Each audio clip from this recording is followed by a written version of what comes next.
Hi, and welcome to Screens in Focus podcast, where we share and connect as we spotlight our favorite shows and movies. I'm Diana. And I'm Brooke. And this is episode 81. Today we're going to be talking about The Walking Dead Season 10, episode 14, Look at the Flowers, and the movies Spenser Confidential and Fight Club. But before we dive in, how are you doing today, Brooke? I'm doing really well. Thank you for asking.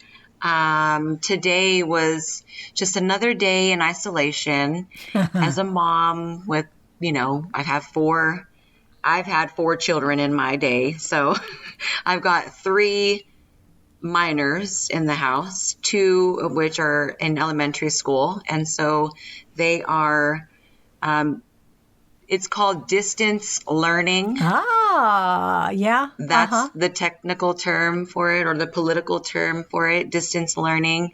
And fortunately, I'm not sure if I was able to tell you the last time I spoke to you, but our school district provided Chromebooks, which are laptops, for the kids in our district. So every kid, as far as I know, even down to preschool level, has a Chromebook with data, so wireless internet, included into the Chromebook for 2 months. And so, that's what they've been doing. They've been able to see their teacher for about 15 to 30 minutes, which then they take their breaks and then they'll go back on. So the older kids are online longer, but my kindergartner, she's online for about 15 minutes with her teacher. And then I have a bunch of papers for them to work on. And I work with her one-on-one. And then my fifth grader, he gets to work with his classmates on his personal cell phone. And also he gets the lesson by his teacher on the Chromebook. So they're in conference. Yeah. Wow. With their class. Mm-hmm. Wow. That's kind of crazy, right? That's what we're doing right now. Yeah. So it's a totally different lifestyle completely. Well, they're learning to adapt, right? So that's kind of a great skill to learn, to adapt to changes. Yeah. And they are completely innocent and happy. That's so sweet. It is. Yeah. They don't know why they're frustrated. They don't know why they're overly tired, maybe, or, just feeling different. All they can do is display their emotions. They don't recognize them saying, "Oh, I need fresh air. I'm going to go and go for a run," or I need something that's going to make me feel good. Like I'm going to go online and go shopping or do my nails or eat ice cream. Like they don't know why they feel that way, right? They just react. Yeah. And they say things and they're doing things. And I'm like, whew, I'm trying my best to keep them comfortable. Right. And taking care of them. Like, oh man, you're acting bizarre. Let's go outside and run or something. I don't even know. Like, it's just little things like that. Like, we got to change it up so much. I'm like, wow, no wonder they're in school from 8 to 6 hours. But it's not like they're learning the entire time because they get all foggy. They need breaks like everybody does. Yeah. And they eat and I'm like constantly feeding them, and like bringing them this, it's like, yeah, it's pretty full time. There's a lot of eating going on in isolation. Everybody's eating, being that close to the refrigerator and maybe being a little bored. Yeah. So. Well, how are you, Diana? I am doing good. I'm still working remotely, so, that keeps me occupied. And, I come out of my area and make lunch. And today we had Eggs Benedict for lunch. Yum. Yeah, that sounds good. It was actually really yummy. Oh, but you know what I wanted to tell you? Okay, so you know how I previously told you about Billie Joe Armstrong from Green Day, and when I did that rendition of I Think We're Alone Now. So Uh-huh. anyway, so he's doing this every Monday. So this last Monday he put out the Bangles, and he was doing Manic Monday. So, what I'm doing is I'm singing out loud again, and I'm so happy. I'm like, gosh, I haven't heard this song in so long. I love this song. I'm like, I think I'm going to try and learn to play this on the guitar. So I pick up my guitar. I go out and I pick up my guitar, and it's all dusty because it hasn't been played in like ages. It's just sitting there. And so I, strum it. It's all out of tune. And so I asked my son, I'm like, can you tune this? He's all, yeah. He says, but I can't do it just now. Of course, I want it done right now. So I start trying to tune it. And I'm trying to tune it. I'm putting on YouTube how to listen to the strings, the tune, so I can tune my guitar. So I'm tuning it, each string. I get to the last string, I tune it, whatever, and I go back and I do it again. Again, I get to the last string, and guess what happens? It breaks. And I'm like, no. Oh. I'm like, oh my gosh. So, of course, I go look on Amazon, but I already know that guitar strings are probably not an essential thing. So I look, and I'm not going to get it for 3 weeks. I'm very upset about this because I'm like, no, right now I want to learn to play the song. I want to learn to play the guitar. I played way back when I was young, and then I took a lesson probably about, 8 years ago. I don't know. So anyway, I go online, and Amazon's going to be a few weeks out. So I go to Guitar Center, and I'm able to get it in a few days. So I'm supposed to get my string and some guitar cleaner because it's so dirty by tomorrow.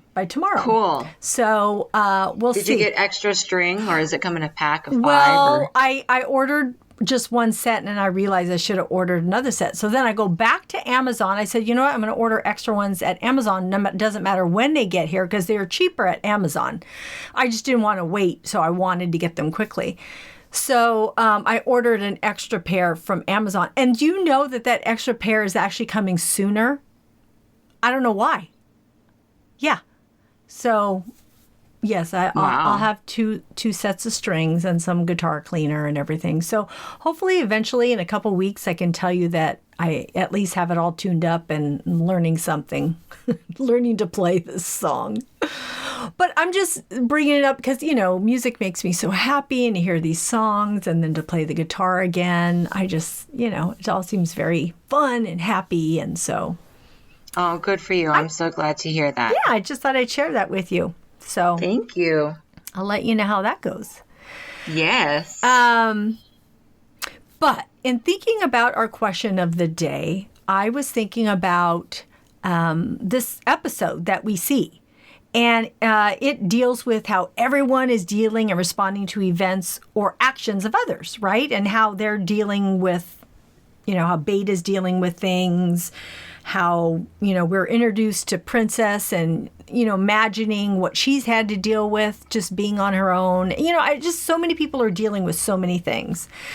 And as a nation, we're dealing with the coronavirus, and we all have different ways of reacting to it because it impacts us all in different ways.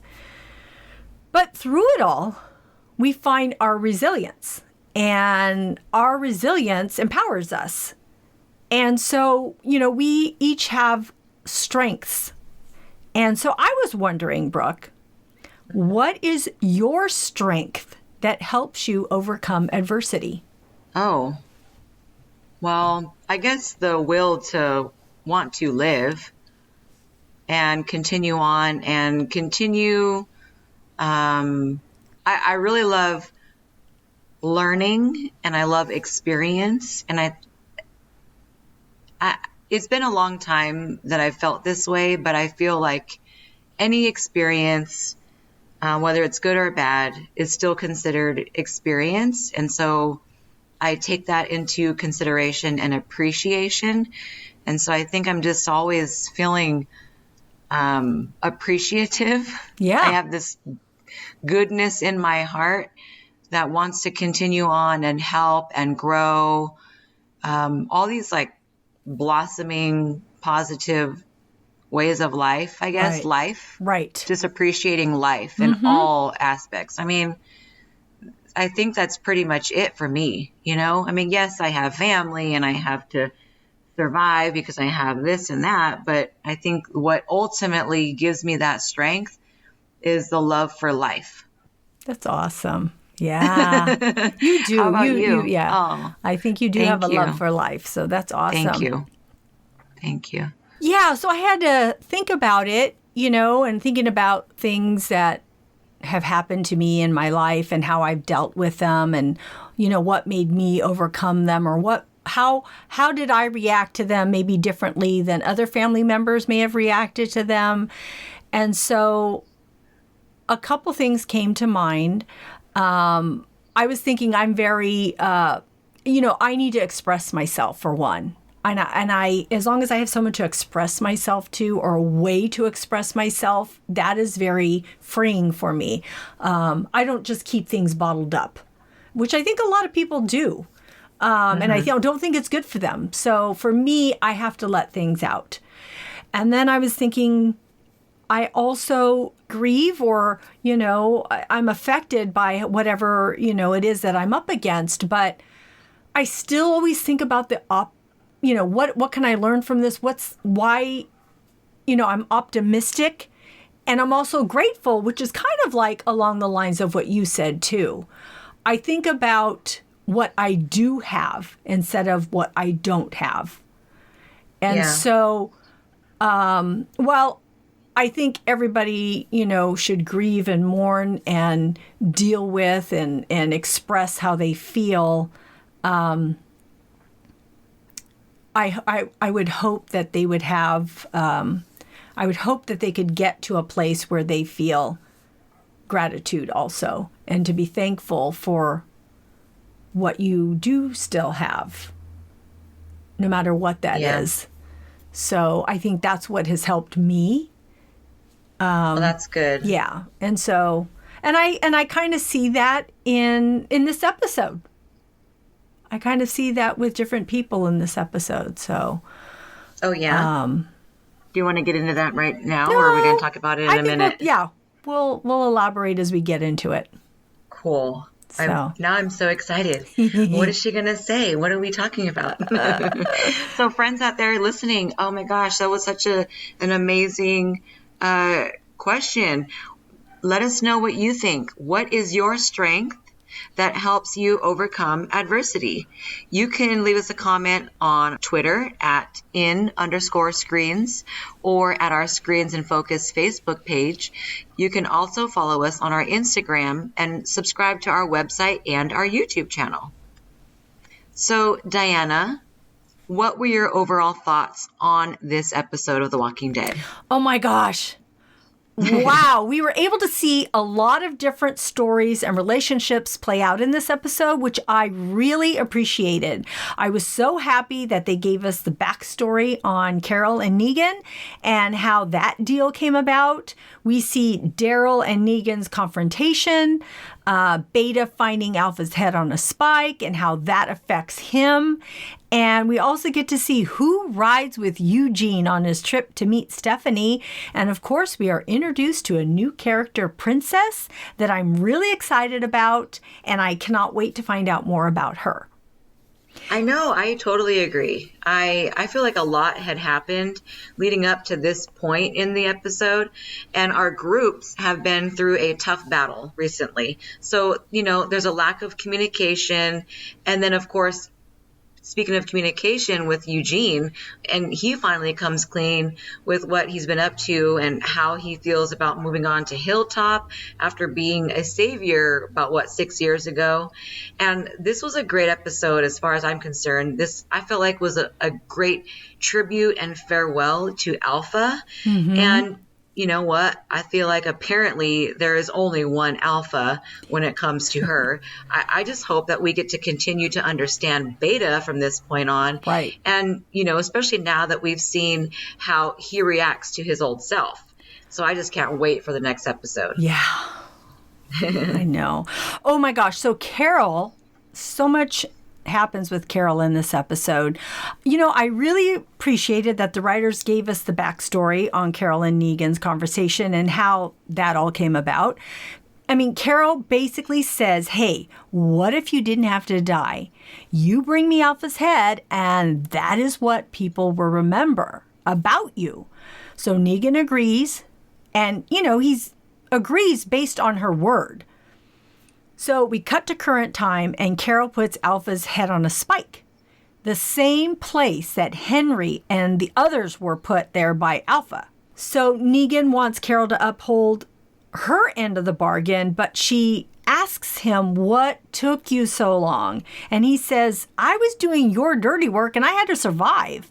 So I need you to hold up your side of the bargain. And, I want to open the new chapter in the book of Negan, which I thought was a very cool statement from him. Exactly. But she says, not now. I need to be alone because shit takes time. Yeah. Which I think is something that he had previously said. Shit takes time? Yeah. Shit takes time. Yeah, I think he did say that when she asked what took so long, right? Yeah. So, yeah, that was a trip when they actually, came together with Alpha's head. And it's just crazy because I just never thought, or I felt like it would be really hard for that group particularly to ever see Negan like that again. Carol wasn't there when he killed Glenn and Abraham. Carol was on her deep end. I think she was at the kingdom at the time. So she wasn't traumatized like Daryl and Rick and Carl and Michonne by Negan. Right. So I just thought that was really interesting that she was able to go to him and use him to do her dirty work. Yeah.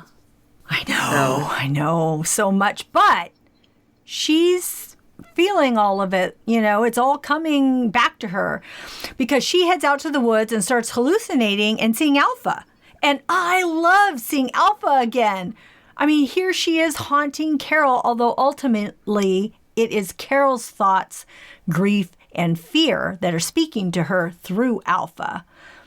And so, Alpha's bringing up Henry dying alone and saying things that Lizzie, had previously said. And then she asks Carol, what do you really want?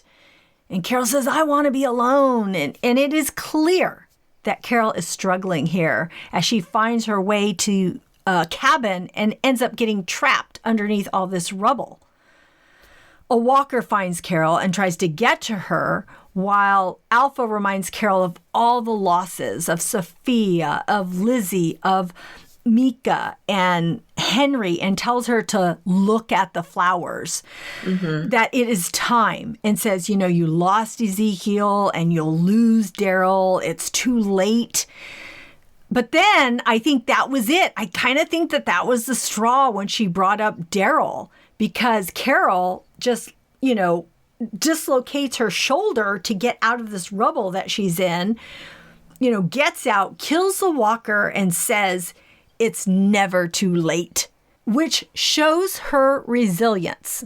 So this is one of the examples that I'm talking about. Okay. I really think it was the thought of Daryl when she said, you're killing everybody and you're losing everybody. And she's thinking, oh, heck no, I'm not going to be losing Daryl. He's not going to die. And so I think that pulls her out of what she is in and gives her that strength to, come back. And at that point, Alpha disappears. So that she's kind of conquered that issue that she's having for now. And I started thinking about Carol. I mean, think about where she started. She was an abused wife. Yep. And she had to survive all of that. We don't know her backstory. We just know, that her husband would beat her. Right. And she had to be resilient then. Right. She was super vulnerable. Yeah. That's right. And Yeah, then losing all these kids. So, I mean, she's been through a lot, but she keeps getting back up. She keeps getting back up. she's come a long way. She has come a long way. Yeah. So, Yeah, I know. It was amazing to see her in that state and for her to overcome all of that. But with Negan, he's been working for Carol. And you know what? I knew Negan was up to something, but honestly, I never thought that he was in on it with Carol. That really surprised me, you know. So Negan's confronted by Carol, and then they negotiate a deal, which you told, you know, like, what was it? She basically was like, we keep feeding you the, you know, the crap that we don't want. And, you know, this is your chance to redeem yourself. And between not just Alexandria, but also Hilltop and Oceanside, because Oceanside, they killed all their men, right? Yeah. And with Hilltop, they just had them around, he had them around his finger. And I feel like he's pretty sincere about the fact that he would like redemption. And I do feel that he's a changed man at this point. And I feel like it's an interesting shift because you know how sarcastic and, you know, how playful he can be in such a dark way. I'm glad that we're able to see this side of Negan. You know, it seems so honest and true and toned down. He's not such an asshole, right? Because he can't be like that all the time. His old self, right? So I want to talk about the scene where Carol puts Alpha's head on the pike. And then he's so eager to get back to Alexandria and let everyone know what a good job he's done and what a good guy he is. It's like, yay. But Carol, you know, she just has to be alone right now. And that means Negan's on his own. And he just stands there like, well, what do I do now? They're going to hang me if I walk in there. I know. So he's just like really bothered by that. So then we see him going back to where he had stored Lydia for the time being, but then Daryl's there. So Negan opens the door. The chair is empty and the rope is all loose. And he's like, oh, crap. And then all of a sudden Daryl just like attacks him and knocks him down. So he shows him Alpha's mask and Daryl's just like, that, what does that mean? Like that could be anything. And he's like, well, you know, ask your girlfriend, right? So he's just like, Yeah. And then when Negan takes Daryl to the pikes, where Alpha's head was, to prove to Daryl that Alpha really is dead, of course her head is gone. I mean, of course there's whispers, you know, staking the place out, and they confront Daryl and Negan. Then whispers, they end up kneeling to Negan. And I'm thinking, oh, this is it. This is nature. This is nature's way. He's the alpha, right? Because you kill the alpha to be the alpha. And so, of course, they're going to go along with their cult ways. And Daryl's just like, you've got to be kidding me. He's like, wow, okay. And then, of course, you know, they kill the Whisperers with that beautiful shotgun that he just takes from that one Whisperer. And I'm surprised that there's still even the slightest amount of weaponry of that kind, and how they had that sawed-off shotgun that he so kindly took off his hands and used against him. And then Daryl's just like, untie me, asshole. But Daryl, you know, when we see Daryl and Negan hanging out and kind of, you know, confiding in each other, and Daryl accused Negan of actually liking spending that time with the Whisperers while he was away. Right. Whether or not he did, you know, look at where Negan is right now. He's back with an Alexandrian Daryl, sitting side by side, all they're missing is a beer. And Negan, he really doesn't agree with the fact that the Whisperers have no problem killing kids. Negan has a big problem with that. And I think that, was probably that breaking point, like you explained last week with Alpha and her willing to kill her own daughter, Lydia. Yeah. That was probably a true test, and that made it easier for him to kill Alpha. Yeah. I was thinking about that point of him not killing kids, and I was thinking, wasn't Negan going to kill Carl right before Shiva attacked at Alexandria? He was like swinging the bat at his head. And I always wondered about that. Yeah. I'm like, he was just about to hit Carl. I mean, Shiva hadn't. So what, did he change his mind? Was he really not going to do it? I just think it's weird that they showed that. And then now he's like, oh, no, I don't kill kids. I don't kill kids. Because I'm like, what? Because I think you're about you were going to have, Rick chop off his son's arm. And then now you're going to hit him over the head with your Lucille. So I just found that kind of, a little interesting. So right. I don't know if they changed, if Negan changed along the way, or I don't know. I was just very curious about that, though. Because I think I saw that scene. I saw that scene on something. I just watched it because it was like Dominic had found a video on YouTube that summarized season 1 to season 10. And so they pulled out a lot of the key points from those episodes. And they did show that clip. So I just recently saw it too. But I don't know. I feel like he's always kind of had that warm welcoming for kids. But yes, he did attempt to kill Carl. Yeah. And other attacks on their communities at Hilltop, like driving the cars through their fence. And, of course, kids could die at any moment. You do that. So, yeah. I mean, I think he's definitely changed. Yeah. Okay, so let's talk about Beta.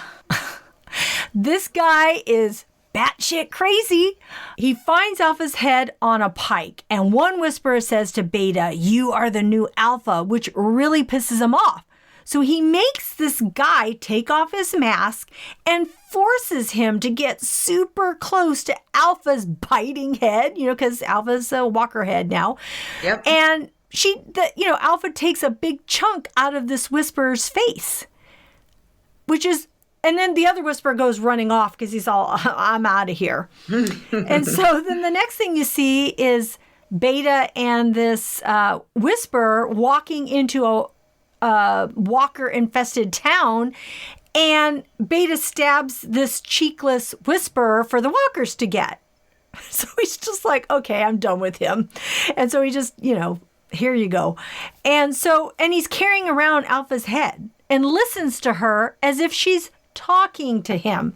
And I'm thinking, okay, for being dead, Alpha is talking to a lot of living people. I mean, over here she's talking to Carol, over here she's talking to Beta. So it's just really quite, amusing. Anyway, it is finally revealed that Beta was a very famous country musician called Half Moon, which hints have been dropped along the way. And we talked previously about how Daniel on Fear the Walking Dead had his vinyls. And then earlier in the season, I believe it was Yumiko and Magna who were listening to his music.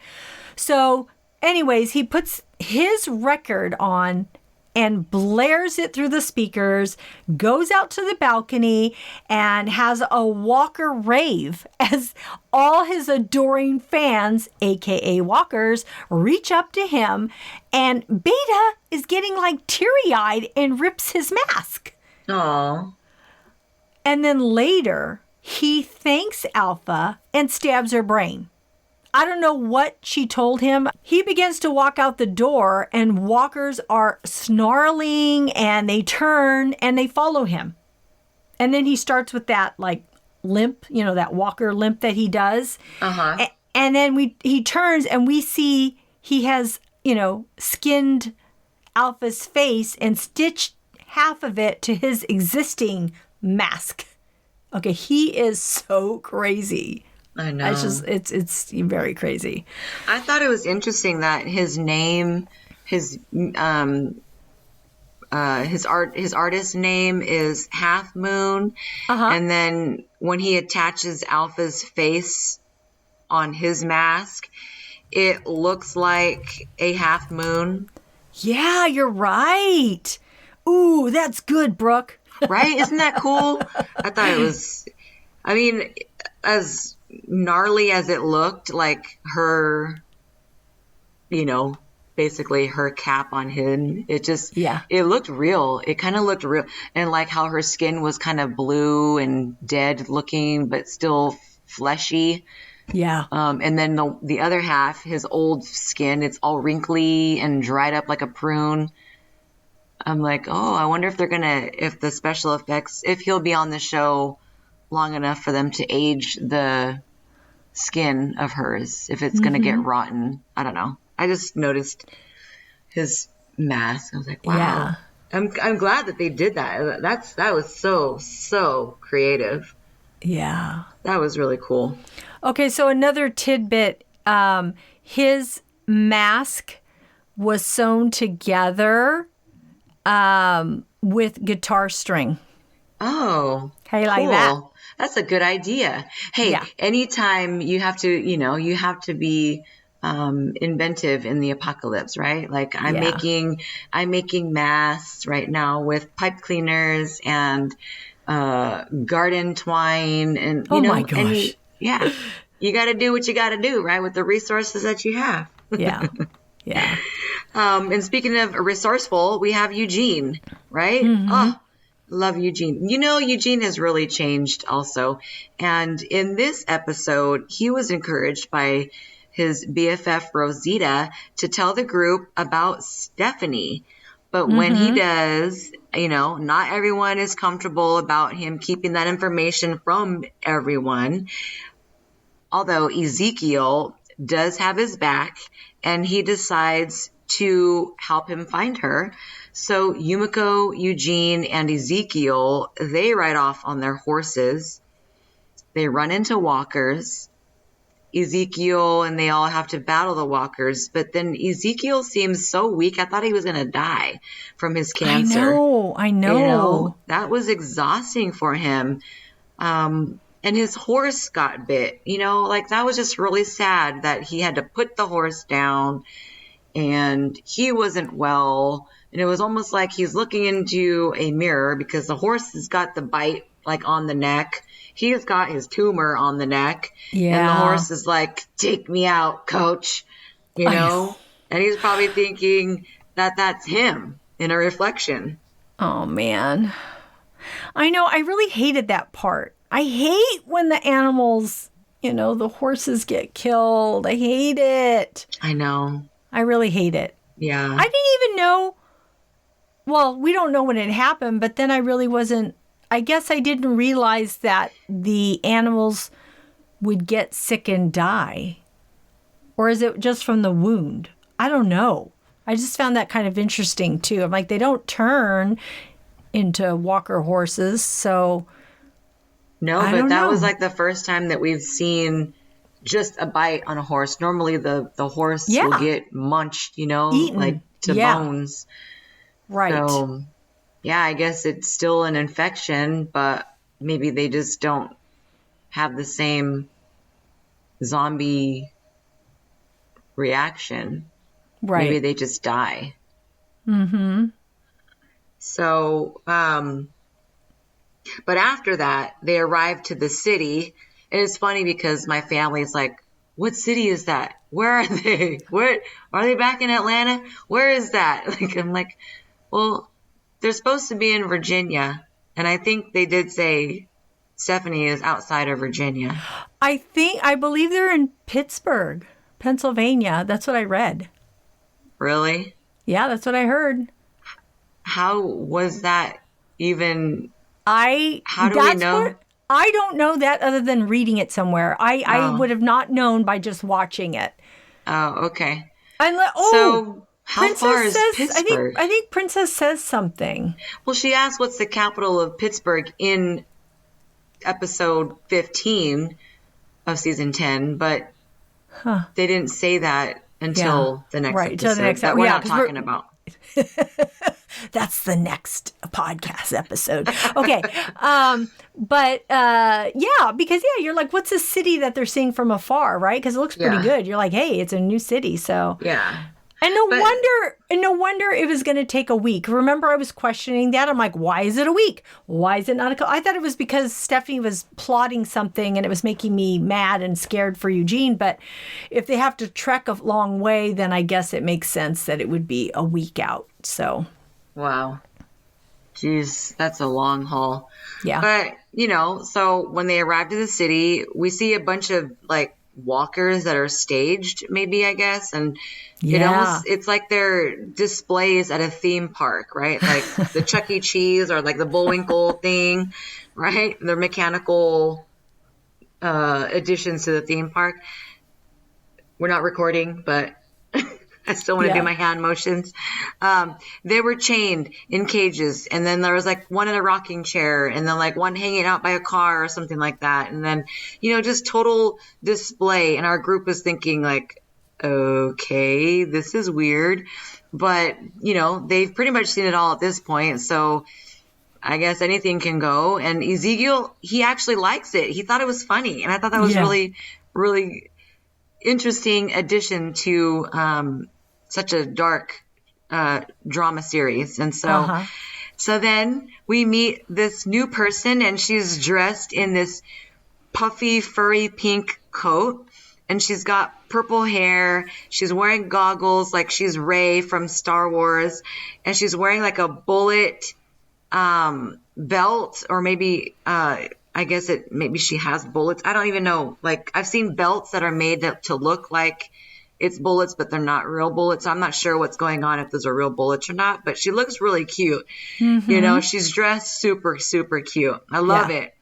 And she's like, oh my God, hi, this is so awesome. She's just so, I just love it. I just loved it. She was so happy and energetic and eccentric and loud. She's got this huge gun. She looks awesome. Clearly she's been on her own for a while. It was so quiet in that city. So quiet. We're like, where are the walkers at? And not like the last time we've seen our group in the city in season 1, where Rick was overrun and his horse was eaten.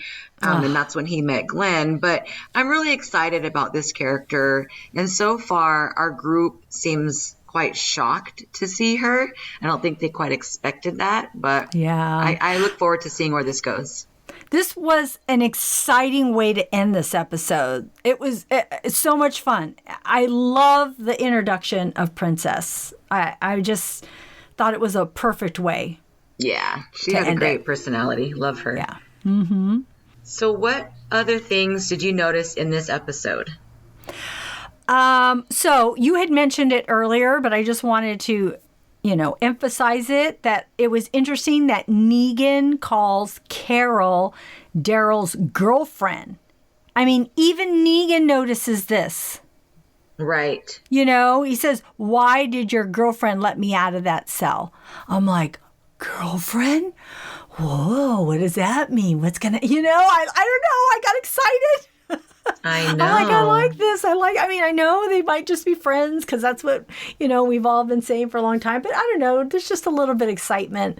And then when Alpha kept asking Carol, what do you want? What do you want? I was like, what does she want her to admit? Does she want her to admit, that Daryl might be more to her than a friend? And then when she said, oh, Daryl's going to die, everybody around you is going to die. What, I don't know her exact words, but then I thought, and then that's what, helped Carol regain her strength, or, regain her reason for living.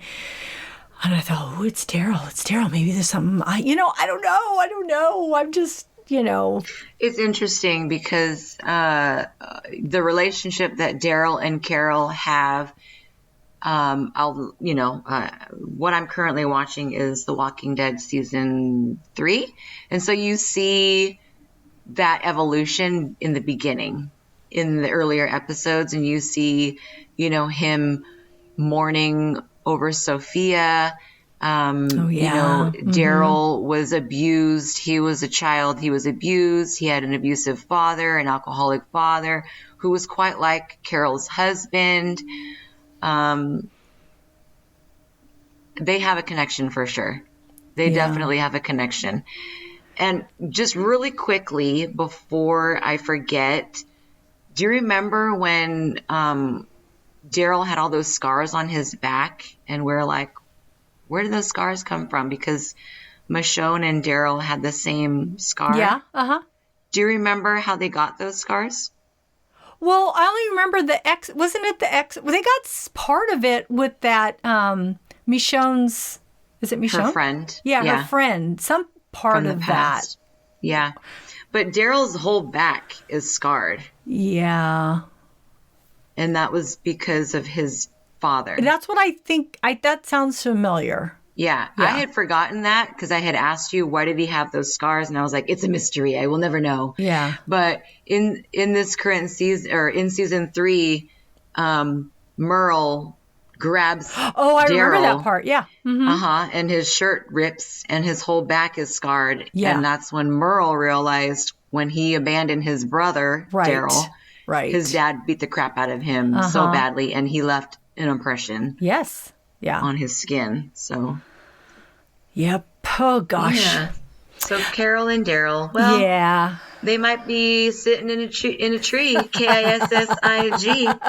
Could be. One day. We don't know. Yeah. Oh, and Emily Kinney, who was Beth, wrote the song that Beta sang as Half Moon. Isn't that cool? Yes. That is so cool, right? I'm like, oh my God. So I thought, she's a good singer. Yeah. And writer. And I noticed that Magna seemed very subdued. There's still something going on that we are going to learn, I think. I don't know. I just noticed she's just... I actually like her. I'm like, oh, I kind of like how she's being. So, I don't know where we're going to see this go. And then Ezekiel and Jerry... I did not like their goodbye at all. At all. Because it almost seemed like a goodbye. And I was not, no. I'm like, nope. Nope. It's not happening. And I just don't want it to be. I'm just really scared for Ezekiel, with... the cancer and everything, and I don't know, and they're just buddies, and I thought it was very heartwarming and endearing to see them care about each other and express that, but it just also made me sad because I'm like, please don't let this be the last time they see each other. He might have to sacrifice himself to save the group. I know, but I don't want him to. And then Beta's teeth, he's got some gold teeth. I was really noticing those gold teeth. So I was like, oh, man. Do you like the gold teeth? I don't know. That's not particularly my favorite look. But he had quite a few of them. So I just found it so interesting that he had so many gold teeth. I like gold teeth. Yeah. Well, it's funny. And then, of course, we talked about the dressed up walkers. How many of that? I mean, that's just, I don't know. Princess is a crack up dressing up these walkers. She's like, I have nothing else to do. Let me just put some clothes, some wigs, some boas. I got bored. Yeah. So, that was all interesting. I like that a lot. So what things did you notice in this episode? I would say like the biggest thing that I noticed was, the past, there's been some episodes where people have hallucinated, and Carol hallucinated when she was on pills. Michonne, she was drugged and hallucinated. And then now we see Carol again hallucinating after Alpha died. I just wonder if this means something. Like, I'm not sure, there hasn't been much emphasis on like people with mental health other than the traditional villain characters, right? Like, I think that they're something happened. Like maybe they were dropped when they were babies to like become these evil villains in these shows. But other than that, like, I don't see them really dealing with mental health. Like, there was one Wolverine who he was kind of crazy, but then he helped save one of your favorite actors. She was the doctor in Alexandria, Denise. Oh, yeah. Uh-huh. Yeah. So remember, she was treating that Wolverine with the W on his forehead. Uh-huh. He was a little crazy, but I don't see them really like having crazies in a loony bin in their communities, really, which I would think in a world like that, it should definitely exist. Well, Lizzie, right? Beta, so I'm just wondering Beta. if this is something that Carol has genetically, like she deals with psychological issues, You know, it could be. It could very well be. But I kind of think it's the way Carol's dealing with things, and that's how we're seeing, that's how we get to experience what she's feeling. So I don't know. But you never know. You could be right. I mean, we have to see where this leads. She's had a lot of trauma in her life. Exactly. And it's just, this doesn't make it any easier living in a world where there's so much gore, I guess. Yeah. I don't think that's helpful at all. No, it's not. But I'm rooting for Carol. I love Carol. Me too. I'm glad that she was able to work some of this out, so that she does no longer put people at risk and blow up caves with there's people inside. Like, why would you do that? Right. So, yeah. But anyways, we love Carol. Carol, we love you. I wouldn't want anything to happen to you. No. But why do you love The Walking Dead so much? So in this particular episode, there were so many revelations, and there were some really intense and exciting moments. And as fans, we are glued to the screen. We get to experience Carol's spiral and then her resilience. With Beta, we see how crazy he is. And I don't know how things will play out with Beta and if we will get to know more of his backstory. I mean, yes, we know he was a famous country musician, but how, I want to know how he got there, from there to where he is now. Like, what happened? I want to see that. I want to know. And I hope somehow we get to see where things went wrong. And I also love the introduction of new characters that are really exciting. So to meet Princess, who is in the comics, is very exciting. She's exuberant and a little Negan-ish. And I cannot wait to find out more. So that is why I love this show. But Brooke, you tell me why you love the show. Actually, I just had a thought. And I have a thought. You just asked, Beta's backstory, and I was glad that we got to see a little bit more as well. This community that he was walking to when he went inside, and his records were there and guitars were there, and there was that bottle of liquor. But did you notice that blood splatter on the ground, on the floor of the apartment or the hotel room that he was in? I didn't know. There was a blood splatter. And I wonder if he tried to commit suicide in that room and put himself into a psych ward. And maybe that's why. And maybe that's why he wears a mask on that side of his face. Maybe he tried to blow his brains out and he survived. Yeah, they're right. Yeah. Because it seems like he knew that place. Like, why were his posters there? Oh, yeah. And he was mad. It was like his apartment or something, right? Yeah. So I'm wondering if that's what he tried to do. Well, something happened there. You're right, because he blew a gasket when he started breaking everything up. Like, he would look pissed. So I was like, what the heck? What?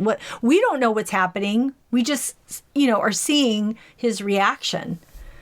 I think we're going to know more. That's why I'm like, oh, man, I really do want to know more. I really do. What makes you get here to be who you are this way? Yeah. When you were a famous country musician, right? I mean, you were here and now you're here. So I don't Yeah. know. So very interesting. Yeah.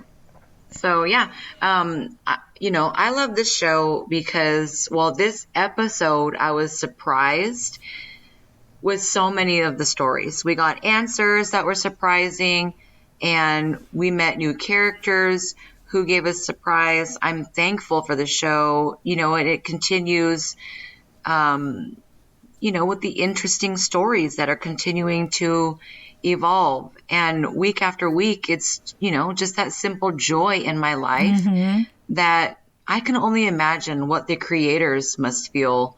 And, it's so enjoyable to me that I rewatch the series year after year. Yeah. Like, I don't really do that with anything else other than, occasionally I'll try to watch Game of Thrones, but Walking Dead is something that I just like, I'm constantly into, constantly. And it's like, oh, I love The Walking Dead. Oh, me love cookies. Like, I love it. Oh, gosh. Yeah, so that's why I love The Walking Dead. But if you could give an award to your favorite character, quote, or moment, who or what would you give your award to? I would give my award to Negan.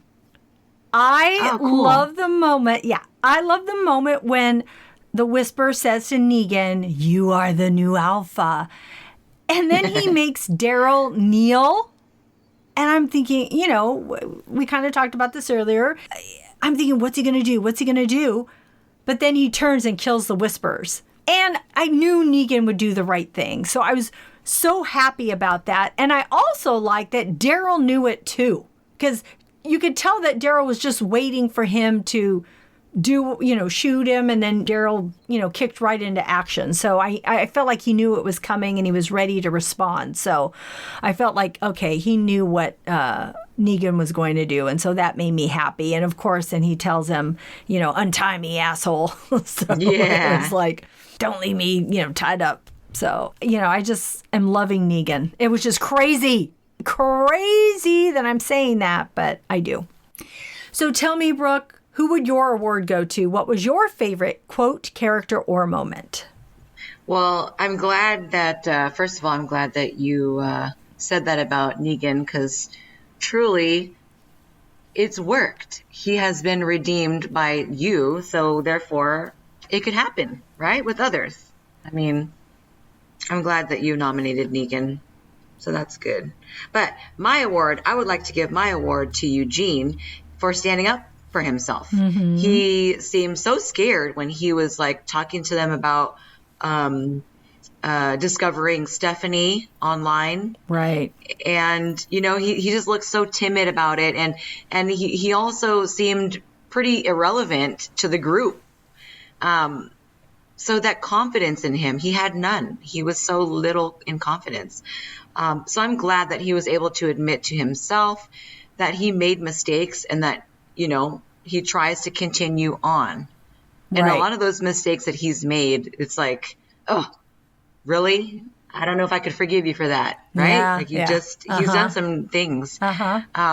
So I thought it was a big move for him and his attempts at courageousness. So good job, Eugene. Yeah. Yeah, I don't know if we give Eugene an award very often, so yeah. I'm glad we're giving it to him. He has made a lot of changes, and I think I talked a few episodes back about him fighting in the battle. I was like, oh my gosh, this would have never been Eugene. Remember when he was going to leave Tara in that office area, but they thought he was going to leave Tara there, but I had a feeling he was going to pick her up and take her out of that. Yeah. That. Well, the first time he met Abraham, he was like, help! I know. Yes. That's so funny. Help me! I know. He had his hands up like you just imitated his hands up next to his, up next to his head. That's funny. So true. Waving his hands. Yeah. Yes. Oh, Eugene, what a good guy he's become. Yep. Yeah. So what else are you watching other than The Walking Dead? Okay. I have been watching a show, Little Fires Everywhere on Hulu. I can't wait to watch it. Oh my gosh. Okay. It stars Reese Witherspoon and Kerry Washington as Elena Richardson and Mia Warren, two very different women raising their children in 1990s suburban Ohio. It tackles big social issues like racism, economic disparity, and motherhood. I mean, that's the biggest issue that they deal with. And, all the different ways in which it can differ. This is a novel by Celeste Ng.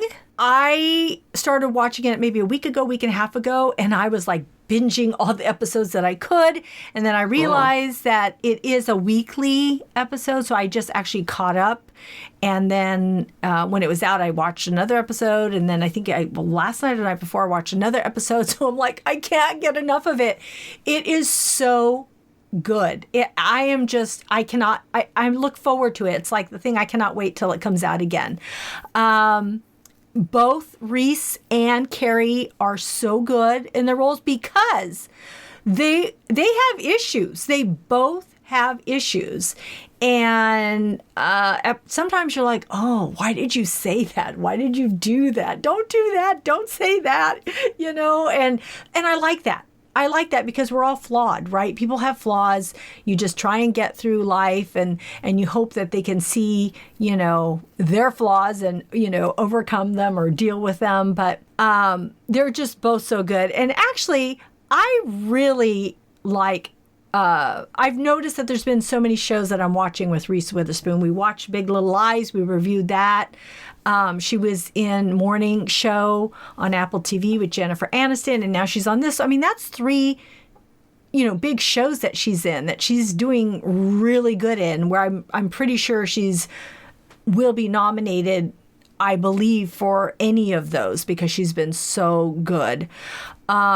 This role here reminds me a little bit of her in Big Little Lies, but I prefer her character in Big Little Lies. She's I liked her more in that. This one, she's not always that likable. Oh, so okay. It's really interesting. I really like the show. I think that you will like it if you tuned in. I have the book, so I just need to finish reading the book. Oh, you have the book. Mm-hmm. That's so cool. But there's a lot of mystery. There's a lot of secrets. And that's, I think, what intrigues me so much because you want to know, why are they doing this? What's happening? What are they hiding? So it's really good. I'm loving it. So Awesome. I'd say please tune in. Oh, I'm so glad. Yeah. I'm so glad they chose Reese Witherspoon to play this part. Uh-huh. Yeah. And I love her. Also, they both serve as executive producers on the show, which is really awesome, too. Cool. I like that. That's cool. I like Kerry Washington a lot. Yes. Too. She is great. She should be nominated, too. They're both really good. And they both have younger versions of themselves. And those actors who portray them, man, they have their mannerisms down. It's really fascinating. I'm like, she's talking like Reese. I'm like, she reminds me of Kerry. So it's like, oh, they're really good. So I'm appreciating that. The casting also. Also the kids, all the kids, I love them all. They're great. They're such good actors. I don't know them from anything, but they're really good. So please tune in. And Brooke, I know that you will like it. Thank you. I'm also watching Making the Cut. It's on Prime Video. It's with Heidi Klum and Tim Gunn. It's another version of Project Runway. I've only seen 3 episodes. It's pretty good. It's hard because I watched Project Runway for so long and I like that format. So this is a little bit different. But, I'm watching it and I like, these design reality shows. So I'm enjoying it so far. Cool. I also watched Spenser Confidential on Netflix. This stars Mark Wahlberg and marks the 5th collaboration with director Peter Berg. Wahlberg plays Spencer, former Boston police officer who goes to prison for assaulting his captain, John Boylan. After 5 years, he's released from prison. And it's funny because one of the inmates is Post Malone. Of course, you can totally recognize him, right, with his face tattoos. So I thought that was interesting. Anyways, he's released from prison after 5 years, and he intends to, move to Arizona and, continue living his life. But in Boston, there's the murder of Boylan, his captain, or his ex-captain, and a suspicious suicide of a former colleague. And through that, he gets sucked back into this web of murder, drug trafficking, and corruption. And so, it did not get good reviews, but it's a Mark Wahlberg movie. You like Mark Wahlberg, you like these type of movies, then you'll enjoy it. And they are talking about a second film already. So, cool. Yeah. So that's what I've been watching. What have you been watching, Brooke? Awesome. Well, I watched some documentaries, of course, right? But one documentary that I did watch just last night was on sea turtles. Oh. It was, and I love sea turtles. Yeah. And let me tell you, it was just really incredible information to know what's happening with these turtles, because they've learned so much about marine life through rescuing their turtles. And it's, it's heartbreaking to know that the world is, on the verge of, I don't know, I guess destruction, but I mean, that's just one of the leading causes of the turtle endangerment, right? So Yeah. It was information, but they're beautiful creatures. They're so peaceful. They're so adorable. They're fascinating. The way that they're constructed, I'm just like, with all the different species in the world, how did this become? They're cousins of prehistoric life. Uh-huh. So it's amazing that they've come this far. And I just thought it was something really interesting to just tune into. It was on PBS. Of course, I always leave my TV channel on PBS, so I'm always ready for what, as soon as you turn the TV on. Is it something interesting and educational? And I tend to sit there and just watch whatever I turn on, because almost every time it's something fascinating to see. So it was the turtles in the sea. And then I also, I've been finding myself like my little, I don't know, I guess my nursery or bedtime story would be Fight Club, the movie. I'm like, okay, I'm ready for bed now. What am I going to just doze off to? And I will climb into bed and whip out my phone and I'll put on Fight Club. I've been watching it and, a little bit every night just till I get super tired and go to sleep. And it's funny. I mean, I haven't watched it in probably a few years, but I thought it was pretty creative drama movie. So Fight Club, if you don't know it or if you've seen it and you just would like to watch it again, it's made in 1999 and it was directed by David Fincher, which stars Brad Pitt and Edward Norton and more, like Meatloaf. He's also in it, he's got an interesting character. I don't know if you remember Meatloaf in the... I don't remember him. I know Meatloaf, but I don't remember right now him being in the movie. Yeah. But I'm sure I would once I saw it again. Yeah. It's funny. It's kind of funny, but it's sad too. Like, he's a good character. But anyway, Edward Norton plays an office worker insomniac who loves IKEA and starts an underground fight club. And he meets Tyler Durden, who's played by Brad Pitt, who is a soap maker. And their fight club has very strict rules. And they fight other men who are fed up with their lives. And the number one rule in Fight Club is, do you remember? No, I don't. You don't talk about Fight Club. That's the number one rule. Okay. Edward Norton's character, who remains unnamed, he clashes with a character named Marla, and she is played by Helena Bonham Carter. And she's a support group crasher as well as he. And so they meet each other, and then they just kind of have this dysfunctional relationship after that. And then we kind of get to see what Edward Norton's character, who he really is and who he evolved and became. So Yeah. it's a good movie. If you love Brad Pitt, it's a good one to watch. He's got his shirt off a lot. And I love Brad Pitt. He's a great actor. Edward Norton did an amazing job because he's just kind of meek and quiet at first. And then you get to see who he really is. And so there might be a Tyler Durden in everyone. Yeah. Yeah. So. Well, thank you, Brooke. Thank you for those recommendations. And thank you for your recommendations. Oh, you're so welcome. So that's our show. Thanks for tuning in. We are grateful you tuned in, and we hope something we said today resonated with you, gave you a chuckle, some happiness, some positivity, or inspiration. Please subscribe to our podcast and tell a friend. We would love more members of our TV club. If you could do us a big favor and rate and review the podcast on iTunes and Stitcher, we need your feedback. We will be uploading a new episode in a few weeks. Our next show will be on pandemic movies. You can also find our website listed in our show notes. We'll see you next time. Bye. Bye.